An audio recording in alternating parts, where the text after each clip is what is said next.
Hello, once again, and welcome to Talking Horror with Midnight's Edge. I am your host, Tom Connors, and with me is my co-host, the Goddess of Gore, Miss Mecha Random. How are you? Hello, I'm the Goddess of Gore. Awesome. I like that title. Well, we'll explain that in a moment, or I'll just explain it now. Susan, of course, from 1428 Elm, has informed me that she is unable to continue with the show because she is so busy over there and things like that. She may return in the future, but for now, we're just going to steam ahead forward and keep giving you guys the horror news as best we can. So why don't we do that? But we want to thank Susan, of course, for all her help and stuff over here getting the show started. So if it wasn't for her, we probably wouldn't have got this far. So let's just keep it going, though, while we're at it. So first up in the news, this one's excited you a little bit, and me. We talked a little bit about it last night, but we're going to talk about it right now. Cassandra Peterson is back, according to an article from MovieWeb, and I'm sure it's other places too, but she teased a Elvira Mistress of the Dark sequel and a possible Netflix series. Go through this real quick. Cassandra Peterson, aka Elvira, teased some pretty exciting news during a Q&A this weekend in her Instagram stories. Her fans have been waiting for a sequel to Elvira, Mistress of the Dark since 1988, and Peterson revealed that it might actually still be happening. Additionally, Peterson mentioned talks to bring some form on her classic Elvira's movie Macabre. Jesus Christ, I can't even rewind. Macabre. Like corn on the cob. I know. I'm just being stupid. I know. I can never read in front of my face. I'd be like, what's his face on 40-year-old version. Well, Steve Carell from 40-year-old version, but he's on when he's on Bruce Almighty and he just reads everything. Anyway, the horror genre is in the middle of a pretty big resurgence at the moment, and anybody who has been to recent conventions knows that Cassandra Peterson is still very hot, a very hot commodity after all these years, and she still is very hot. During a Q&A session held through Instagram, Cassandra Peterson talked about all things Elvira and even delved into her personal life. Let's see here. Let's get into basically the whole point is she's coming back. We might be getting a sequel to her movie, and what we kind of gather is she's probably bringing a version of her show to Netflix, kind of like Billy Bob or Joe Bob Briggs, not Billy Bob, Jesus. Joe Bob Briggs did over there on Shudder with his show, which is probably what's happening. I know you're excited for this, Mecha. Why don't you talk for a moment while my tongue gets untied? Oh God, I trip over these all the time when I'm reading. Like I can hardly see, so I stumble over words I know all the time. Yeah, so this is an awesome thing. This is, because like Elvira, Mistress of the Dark, it still holds up. It's still a fun movie, and you can just find it out there on YouTube. I watched it not too long ago. It's still really fun. I mean, it's full of the sexual innuendo. It is full of, Elvira. It's Elvira-isms. And to get more of that, I think we need that in this day and age. I get so tired of like the comedies that are so disgusting, I guess. So to bring back something funny like the innuendo and that sort of level of humor, I am all for. Plus, we'll get better movies if we get a Netflix series, hopefully. Like they have rights to all kinds of good stuff that hopefully she could work with, so we're not working with like the same 10 B movies from like 1,000 years ago. Right, exactly. And I would assume that's possibly what's happening. Being that the Joe Bob Briggs deal on Shudder was a fairly big hit. Again, and I brought up the same thing last night about the fact that she'd have a lot better movies to probably license being on Netflix than she had in other places, especially when she was in syndication. I think we both remembered she was on USA for a while, so I think she had a lot better movie selection there, kind of like how Joe Bob did on TNT, and he does now with Shudder. But I'm looking forward to this, especially a sequel to Elvira, Mistress of the Dark. I thought it was a pretty funny movie, like you said. It wasn't a huge hit from what I remember, but I don't think it flopped. I don't remember it being a hit, but it was one of those little like lower budget comedies that I think made a decent chunk of money back, if I recall. I can probably just look that up on Box Office Mojo, but no, it was just it was a fun movie, and I remember it playing quite a lot on probably HBO. I'm sure I had HBO, and she was really popular in the late 80s, like with all the Miller Lite commercials every year, and she was like such an icon. So yeah, I'm happy about this. I think it's going to be fun. Right. Yeah, I don't see why not. She's probably still recognizable enough, I'd imagine, that I don't see why they wouldn't. And again, with Joe Bob's show being a decent hit over there for Shudder, considering they're rolling out all kinds of new stuff for him for that. They did the Thanksgiving thing, and I think he has a whole nother season of the regular movies coming out for this. I think it's spring or something like that. We talked about it recently. So yeah, this sounds like it could be fun. Yeah, I hope I hope it's gonna be good. I hope we're not gonna like it today humor, because because I'm sure her she'll do some jabs. Yeah, her humor is so she has like such this perfect style, because she's an actress first and foremost. She was a groundling. She has the improv training. She has the acting chops, and she's well regarded in so many communities that I don't think it's going to be an issue. No, and much like Eric Kelly says, Elvira is like a fine wine. She ages well. That's true. She does. She still looks great. I see her on Twitter all the time. I think this is a newer picture here. If not, if this is an older picture, she looks almost the same. Yeah, I've seen recent pictures of her. Yeah. Mm-hmm. Yeah, I follow her on Twitter, and she still looks the same. She's at conventions all the time.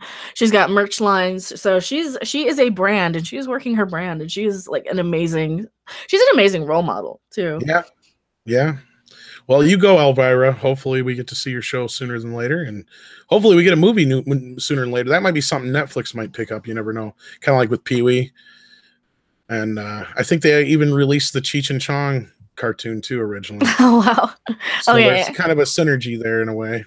So yeah, it does look like the movie did make money. It looks like it had a budget of. Oh, where is it? Let me link you the box office mojo. So I want to imagine the budget was between 8 and 15 at the most. The gross was 5 million. It looks like the budget was lower. Oh, okay, then yeah. Let me see. It only made 5 million. I know it was a lower level release. I know it was. Well, remember the 80s money here. You can probably find it better than I can. So yeah, and now money that'd be about 15 million. And let's see here. Yeah, but no, I remember when it came out on doesn't have VHS. the budget, but sometimes they'll show it on Google. But yeah, I can imagine it didn't cost that much to make. No, but still, 5 million for like 1988 money isn't bad. Well, because what would that be in today money? Like 50 million, like 15, probably. More like 15, 20. But for a comedy like that, that's not bad. Budget was 7.5, so actually it lost. Oh no. Yeah, I'm sure that made it. But I know it was a huge hit on video and cable, like you said. Yes. Too, so, whoops, that's our next story coming up. Or coming up later. That's our other next story. Where is it? Hey, there we go. Too much stuff up here. Okay. Anyway, so yeah, I'm looking forward to this. But speaking of the next story, why don't we move on to that? Are you a fan of Fright Night? I have not seen it in so many years. I don't remember a lot of it. I remember liking it, but. It's one of those movies that I need to go back and rewatch because it was funny. It was so good. Well, it's coming to Blu-ray once again. Back in 2015, a limited edition came out by Twilight Time, and it's like expensive as hell if you try to get it on eBay. Yeah. Well, it wasn't until last year or the year before, actually, now that Eureka, as it says here, brought out Fright Night, and I took a look at that. And here's a little bit of an upgrade to that version. If you haven't already imported that version, you're going to get the entire documentary of You're So Cool, Brewster. But other than that, it looks like it's the exact same extras. So that'd be the only update. So if you're somebody who already owns that one, plus the full-length documentary, probably want to sit this one out because I'm assuming it's going to be the same print because the print that was on the Eureka disc was from a 4K master. But yeah, it's a classic, and it's been one that's kind of been sought after. And if this does well, I'm sure we'll finally get the second film on Blu-ray TV. I'm waiting for them to re-release the soundtrack too, because the soundtrack had like Devo and Sparks, and it's so hard to find. I think the soundtrack is like I think they as expensive as the movie. Yeah, I was gonna say I think they did a limited edition of the soundtrack too at the same time when the Twilight one maybe. But I'm trying to think, what year did this come out? 85. So it's got like another year yet, but it comes out soon. So maybe you'll get like a soundtrack next year. Yeah, 25th anniversary or whatever, or not 35th. Yeah, it might be out there somewheres. Maybe I'll find it like they don't have a digital version out at least. I'm sure they do somewhere. I like know physical. It's not your preference. I know, but it's just if you can't, it's like your last resort, and not spending $100 for a record album or something. Exactly. Because when I was looking for it, I was always only seeing the vinyl, but this was probably at least 5 or 6 years ago when I was looking for the soundtrack. Right. Yeah, it might be available a little bit more widely now. Check out Amazon and stuff later. But yeah, how are you guys feel about that in the chat? Is this a movie you guys been looking forward to getting your hands on? Have you already got the Eureka video? Are you planning on picking up this version anyway? Or are you just going to stick with that one? Were you somebody who paid a bunch of money for the Twilight Time version? That's what's sad is like a lot of people don't realize that when you're such a huge fan of these movies, especially if they're less well known, it's not like this is Titanic where you can just find it all over the place. You really have to go with physical because you might not get these all the time, especially the smaller movies. Your Amazon deals fall through, your iTunes deals fall through a lot of the time on these. So you always want to find physical when you can. And I always have like that list of like, okay, is Pandemonium out on DVD? Is You Can't Do That on Television out on DVD? I have my list of like a dozen things that I will buy whether I have money or not. So, and I recommend doing that. Have your list of movies and things that you can't live without, that are not going to just pop up everywhere. DJ Odyssey says the CD is on Amazon right now for $16. So there you go. That might be like the release version they did. Yeah. Nice. It probably is. Yeah, growing up, this is my favorites. But yeah, go ahead. Yeah, for a while, it was like impossible to find the Fright Night soundtrack. Or even the movie was kind of hard to find for a while. That's one of those movies. Yes. Yeah, that's one of those movies like I would always see it, the video store. You have your little hometown video store where you always see like the same 200 movies over and over again. And yeah. I remember that one. Well, I had the VHS. I had the DVD back in the day, and then I think they re-released it, but I think it was like a combo deal to where it only had like the full screen cropped version on it or something like that. And then we didn't get anything until that Twilight Time Blu-ray, and that was a very limited run. And I think between the popularity of that and how well the Eureka version was doing on the imports because it was region free. So I don't know. They did the same thing with Christine a while back, and they released a 4K version with that. So I'm wondering if that's what they're going to do here as well. But it doesn't say that in this article. So it's not long before it comes out, and they didn't announce it. So I don't expect a 4K version for all you 4K fans out there. So I wouldn't imagine. I wouldn't imagine they would. It's mastered in 4K for the Eureka version, but it doesn't say it here. And Sony usually is. Yeah. See, it doesn't say anything here about a 4K version, but maybe they are. But I don't know if this is the cover or not supposed to be. Maybe it is. I have no idea. I guess we'll see though. Yeah, that's been supposed to be out in February. Yeah, that's been the cover they've had forever since the video store. So yeah, it was a slight variation for the DVD, but they just changed like the title font a little bit and a few other things. But yeah, funny enough, this makeup I think was actually made for Ghostbusters originally. Nice. From what I heard. But all right, let's move on to our last story, or not our last story, but our next story. I forgot to bring up the last story. We'll get to that one too. The original Exorcist director says the sequel was the worst movie he's ever seen. It's a fun one. Didn't he only watch 40 minutes of it though? Yeah, I was going to get to that here. In the article here, he says, I did see a great deal of Exorcist 2 under the following circumstances. I was at the Technicolor lab, color timing something, and one of the timers said, we just finished Exorcist 2. Would you like to have a look at it? I don't know why, but I went into the room. I sat through maybe 40 minutes of it. It's the worst piece of shit I've ever seen. It's fucking disgrace. See, actually, I've heard him say this before, so this is not really new news, but no. The movie did just come out again recently from Shout. Exorcist 2 did. Yeah, but it's a fun movie to talk about because it's so weird. It's such a with the locusts and the Pazuzu stuff. Oh my god, it's such a weird movie. I have such a soft spot for The Exorcist 2 because it is one of those so bad. It's kind of one of those movies you just have to see. And yeah, I haven't seen it in a lot of years, but man, it's pretty. It's stylized, it's interesting. It's not a horror movie, I don't think. It reminds me a lot more of like a Dario Argento movie on LSD, I suppose. It's so weird. It's such a weird thing. But I mean, I still have a soft spot for it, so I don't know. Well, and see, here's my thing. I like it too, to a point, and kind of the same reasons you do. But it's like I see the movie in it that it could have been more so. Yeah. Like I see him setting up this whole thing, like Linda Blair's the Reagan character is kind of more like she's got kind of like powers almost, because she communicates with that one girl who hadn't spoken however many years or whatever, and stuff like that. And it's almost like she's got Father Merrin as kind of like a guardian angel on her side, and you got Pazuzu on the other side, and they're kind of battling it out. I kind of get like what they're doing there, but it was like very poorly executed. And again, like you said, it's like one of those movies where it's a train wreck. You can't stop watching it once you start.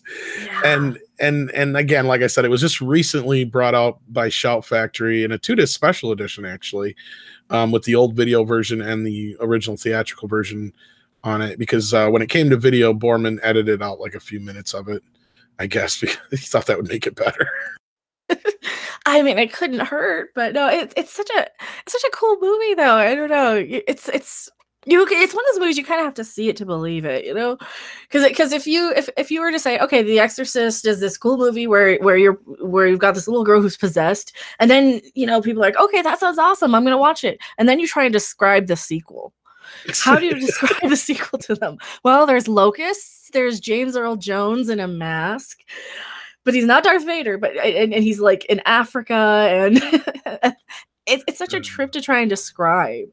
It is. Oh. And what's even more fucked up is they decided to do Exorcist the beginning based off the story that's in this movie. And it's nothing like it, really, other than it takes place in Africa and Father Merrin's in it. And yeah, that's like the only 3 things that are the same, and but no, the sequel is definitely one of those movies that is one of the most famous worst movies ever. And not only that, I think it bombed at the box office and cost an astronomical amount to make. But yeah, if you're somebody who loves The Exorcist and has not seen The Exorcist 2, check it out, even if it's just for morbid curiosity. Have yourself some fun. Then watch Exorcist 3 and wash that out of your mouth. Yeah. And avoid either version of the last 2, really, although I do prefer Paul Schrader's version of Exorcist 4, but still. Anyway, so check it out. Even though William Friedkin, of course he's not going to like it. No. Why would he? So did you watch it? I'm curious. Did you watch it going in knowing that it was like weird and trippy, or did you just happen to like rent it because you watched the first? Because I did not know what to expect. I rented it seeing the first. I knew going into it was one of those famous "it's so bad it's good" movies, and that's probably why I enjoyed it more so. But I actually had to special order it at the time because I could not find the son of a bitch. Because I remember, I think I rented 1, 2, and 3, or I rented like 2 and 3 together or something. Or I rented 2 because I hadn't seen it blind, the local without video knowing. store had the first one and I think the third one, but they didn't have 2. And so I had bought in part 1, and I decided, fuck it, I want to see the second one. And I ordered it, and I think I paid like $20 for it at the time. It wasn't too bad because it was just between the switch over to DVD. I don't think DVD was around yet. Oh, you saw it late then. Yeah, it was kind of late. I mean, I remember, like, I knew I'd seen highlights of it here and there and everywhere. I mean, I probably didn't see The Exorcist, though, until I was about 13, 14. To be honest with you. I'd seen pieces of it here and there, but I never actually sat down and watched the whole movie. And there was one summer where, after I got my license, there was a local video store where you had the 5 movies for 5 days for $5. Yeah. And I would literally go like every other day and get 5 movies. And I would and this is what I would consume, is all these old horror movies, old 80s and 70s movies. That's kind of how I was with movies. You get the $1 movie rentals or whatever. Yeah, that's what I was doing. Like for one night, I would just grab up all the fucking Halloween movies, for the first 5, and then get the rest the next night with whatever else, something like that is what I would do, and this was, like I said, a couple of years before DVD and stuff. So, a lot of this stuff was a little harder to come by. Yes. It just so happened that this little video store opened up in the next town over, and they had all kinds of shit, because they must have bought out some other video store or something. But it was just a lucky kind of thing to where it really shaped my horror film, especially because before that I would see here and there, I'd see random ones with my cousins and stuff. And like my first real experience was like probably summer 88, 89, somewhere in there. I think it had to be 89 because Nightmare 5 was already out. So yeah, because I watched Nightmare 4 and 5 and Friday the 13th 7 and 8 all in one summer without seeing any of the prior movies. Yeah. Which is weird. And then, of course, my first horror movie in the theater was Freddy's Dead. So by that point, I'd kind of already gotten into it more so. But, you know, I was still pretty young then because I'm a couple years younger than you, unfortunately. So yeah, I think I saw the first time I saw Exorcist 2, it was probably, I want to say it was probably like 13 or 14. And it was definitely one of those, I rented just a stack of movies because they were $1 a piece. And I remember watching the same, like all the Star Trek sequels as well back then with that sort of dollar movie deal. So yeah, that's how I watched a lot of movies.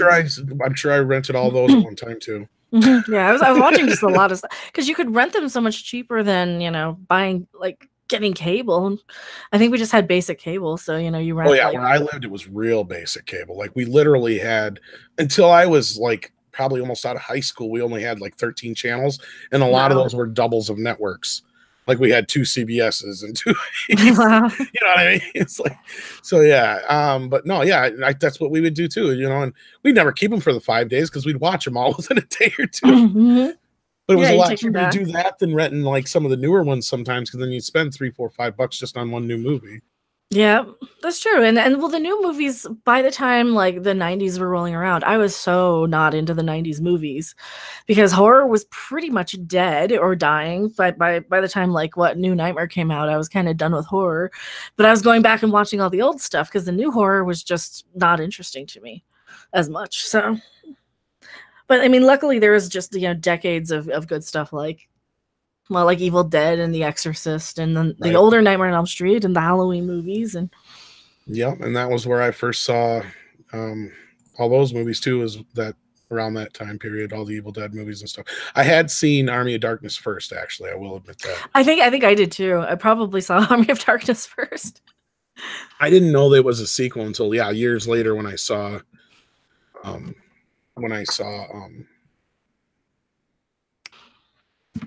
Which Evil Dead 2? Yeah, I saw Evil Dead 1 first, and then Evil Dead 2. And a buddy of mine had them all, and it was when Anchor Bay had just re-released them all on video. Again, this is so we figured out that they all edited together. So we sat down one time and did a dub copy over of all 3 movies. They were his, he owned them, where they all cut right together perfectly as one whole big movie. You don't even have the credits, to where it is like watching one long movie. It edits together perfectly. It's really weird. But anyway, so let's move on to the next story we have here real quick. Jamie Lee Curtis, who deserves every Lifetime Achievement Award, is receiving one next month, according to Bloody Disgusting. Not that she ever went anywhere, but one could argue that Jamie Lee Curtis's career is hotter than ever right now as the iconic Scream Queen. She is fresh off the trip to the top of the box office charts as the leading lady in David Gordon Green's Halloween, and she is next to star in Last Jedi director Rian Johnson's murder mystery film Knives Out. Oh, you mean Last Jedi wasn't a horror? Well, no, it was a comedy. They just forgot to tell us. Oh, okay. Yeah. And make it funny. Adding another feather to her cap, Jamie Lee Curtis will be receiving the Lifetime Achievement Award at the 56th Annual International Cinematographers Guild Publicist Awards. We are thrilled to honor Jamie Lee Curtis, who has created a celebrated body of film and television work that spans many genres. Her artistic talents have generated a legacy of characters that are embedded in our minds forever. We are honored to spotlight her varied and award-winning career, said ICG National President Stephen Poster, ASC. All right, so yeah, it's about time. She hasn't really gotten much notice otherwise. She does have a very illustrious career. Of course, she got started in Halloween and Terror Train and Prom Night. And then she moved on to stuff like Trading Places and Fish Called Wanda, and then True Lies and everything like that. So, of course, she came back to the genre. Yeah. Most recently, obviously. But before this, of course, with H2O, for you youngins out there who might not remember. I saw that. I did this once already, yeah. I did too. Yeah. Oh, God. Is it sad that we're getting reboots of reboots? Not really. It's look at this way. We got a reboot of Spider-Man within like 5 years. That's true. Is it a good thing though? I don't think it is. But Lee Crystal says nice boobs too. Well, for her age, yeah. It's all that yogurt. Isn't it Peter Griffin who calls it the Jamie Lee Curtis poop yogurt? I think is on a Family Guy episode. Yeah. I don't know. But no, she totally deserves it because she's done so much. I mean, even without like sci-fi and horror, she's done like sitcoms and she's done, she's so iconic in the whole industry. And she's one of the first. She's why we have kind of like the scream queen genre. I think for her and her mother, between both of them. So yeah, I'm excited for her. And she's probably like the most famous person to come out of the whole horror industry because I mean everybody knows who Jamie Lee Curtis is. Sadly, not everybody knows who Heather Langenkamp is. Right. Well, not only that, she's a legacy member. Her mother was kind of like one of the original Scream Queens. Absolutely. So she's kind of always had that. She is like the unofficial queen of the Scream Queens. Yes. Yeah. Or even officially, I guess you could say. So yeah, it's about time. Yeah. Hopefully they're not going to mess up like the next installment. Hopefully we get like another good sequel. Yeah. Speaking of sequels, according to Eric Kelly in the video next to the article, I wasn't paying attention, but says we got Tremors 7 coming, which I'm not surprised considering the Kevin Bacon show died and the video came out for Tremors 6. Tremors 7 probably is not far away. So too bad they probably wouldn't just repurpose the sci-fi series. That'd be cool to actually get to see it, but so yeah, it's nice to see Jamie get some notice. She's a class act. Oh, absolutely. Married to a member of Spinal Tap. Well, yeah, how can you not be a legendary sort of person if you're married to somebody from Spinal Tap, right? No, I like Jamie Lee Curtis. I think she's definitely one of those actresses who represents horror in probably one of the most mainstream ways, because horror has always been kind of this thing that has been kind of is such a niche thing. Not everybody is going to know every actor in horror movies. Horror is always kind of like it doesn't get Oscars, and it doesn't get, usually anyway, it doesn't get like the big awards. It doesn't get the big recognition because it's not one of these serious dramas. Horror movies are basically a bunch of people going around killing each other, or one guy going around killing everybody. So you don't really get it has the stigma of not really being deep and complex. I generally, and people think it's funny when I do this, but I compare horror and comedy. I've heard from people who actually make them, and just in my own experience, they're a lot alike. Although I've heard it's the opposite when you're on the set. Making a horror film is a lot of fun, and making a comedy is a horror, from what most people say. So go figure on that one. But they do have similar types of audiences, and not only that, they're kind of structured the same way. You have your main character, you follow this main character, you root for them, just like any other movie, of course, but instead of laughs, you get shocks and scares. That's the only difference. So, but with Jamie Lee, I argued she should have been up for a nomination for Best Actress for Halloween. That was the best thing in the whole movie. She was the best thing in the whole movie.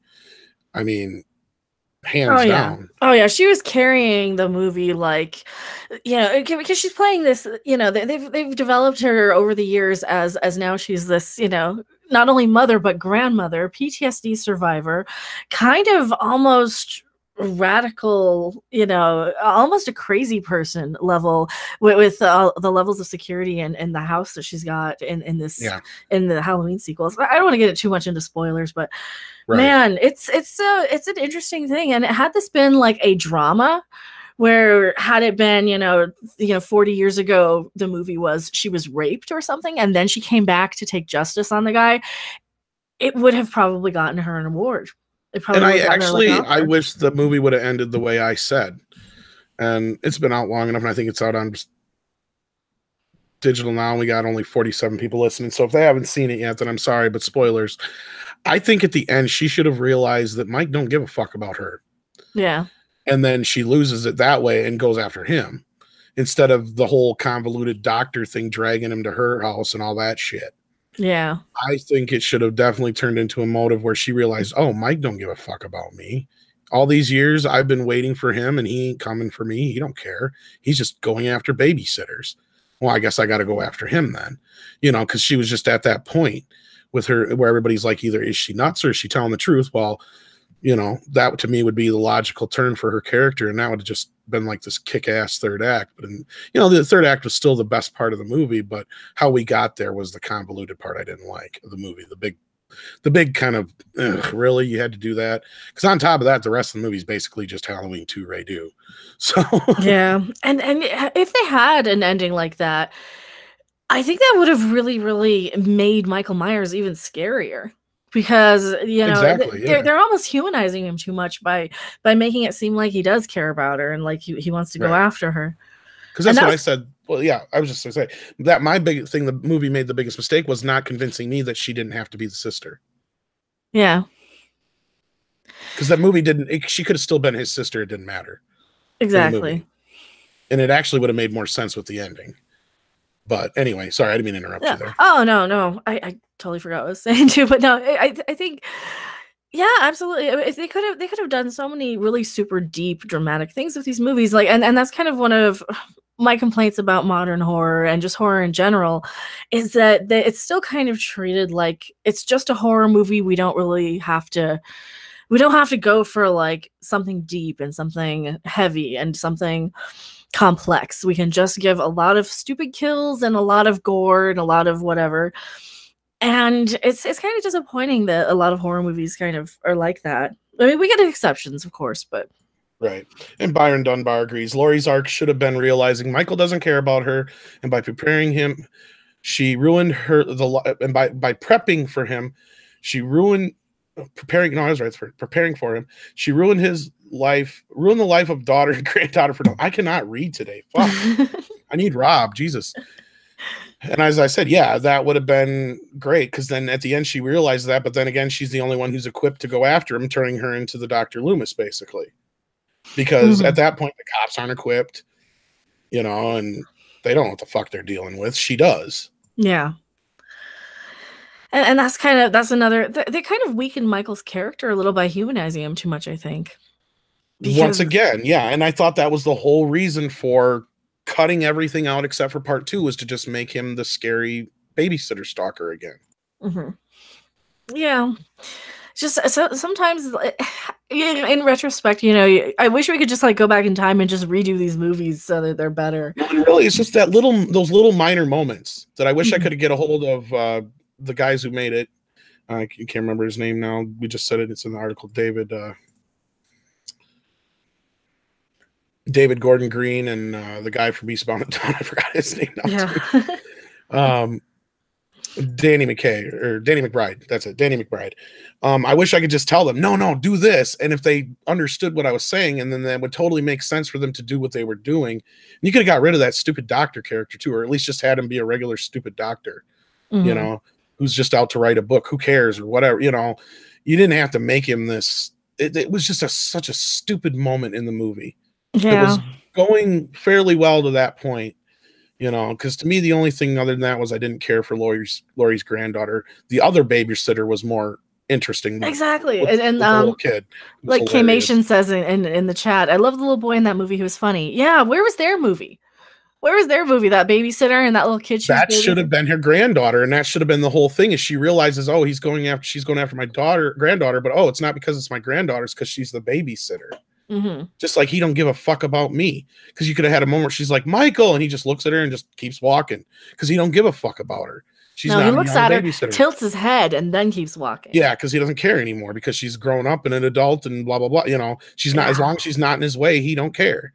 And that's one thing too that kind of the movie kind of screwed up with was, and now we went and got into this long thing about Halloween 2018, but where, you know, he kills that younger looking kid in that one part, but then he doesn't care about the kids in the later part. You know, that was another thing on my part that really rubbed me the wrong way. They should have got a different actor for that character. And I guess I read somewhere that it was meant to be an older character, but I don't know why they ended up casting that kid. I forgot the reason, but that kid was weird. The kid they killed in the car? Yeah, that kid was so weird. I don't know. There was something off-putting about that kid. It was like, yeah, he was like too young or something, or too... I read the story somewhere that it was meant to be somebody who was older, and I guess that actor didn't show up or something. And yeah, I don't know the whole entire story, but it's somebody out there remembers in the chat. But yeah, we need to move on from Halloween anyway, and just about ready to wrap this up anyhow. But yeah, hopefully you guys kind of like, I mean, it's not a different format. It's just Mech and I, but we will be bringing on other guests and other people. Don't worry about that. Today I had some other people lined up, but they weren't able to make it. So hopefully next time they can do so. But again, in the meantime, we do wish Susan the best of luck in her ventures, and hopefully we can do something again with her sometime real soon. There's no animosity between us or anything like that. So doors always open. Is there any... Speaking of horrible things, any truth to the rumor of Thundar the Barbarian is getting a Cal Art reboot like Thundercats? I've not heard of that. I would not be surprised. It's like they're doing that to everything. Yeah. The Halloween, the woke addiction with Michelle. I'm not seeing a Thundar the Barbarian reboot. Hopefully it's just a rumor for now. That Byron does add, though, that said, I still thoroughly enjoyed the movie. It was a very fun slasher movie, but it could have been more. Yeah, and that was my problem with Byron. It wasn't bad, but it was like mediocre at best, which to me was like, you know, the biggest sin of all. Not only that, I said it had to convince me that there was a reason the other movies shouldn't exist, and it didn't do that. So, all right. So what do you say, Mecha? We kind of wrap this up. I think we're planning on having a regular show here in a little while. We got a lot to talk about there, so hopefully you guys come back. I think Doomcock is still on, unfortunately. Our schedule conflicted with Doomcock. But yeah, hopefully you guys can join us next week for some more talking horror. It's been fun. Mecha, why don't you tell them where they can find you besides generally lurking around here? I have my own channel. I am Mecha Random42. Go if you like, you know, Star Trek stuff. There's some really good news with Star Trek Discovery I have over on my channel. If you're keeping up with the lawsuit, we will be talking about that over here. So, you know, if you guys want the discussion, come right back to us over here. I talk about pop culture, movies, entertainment. I'm a ranter and I hate Discovery. So if that's okay with you, come check me out. I have Twitter, Patreon, and yeah, all that good stuff. Yeah, we'll probably try and wait till Doomcock's done before we go live. But yeah, hopefully he won't be too much longer. But yeah, I'm gonna hop back over there and see how he's doing. And if you guys do so, tell him Midnight's Edge sent you. So take care, everybody, and we'll see you next time on Talking Horror.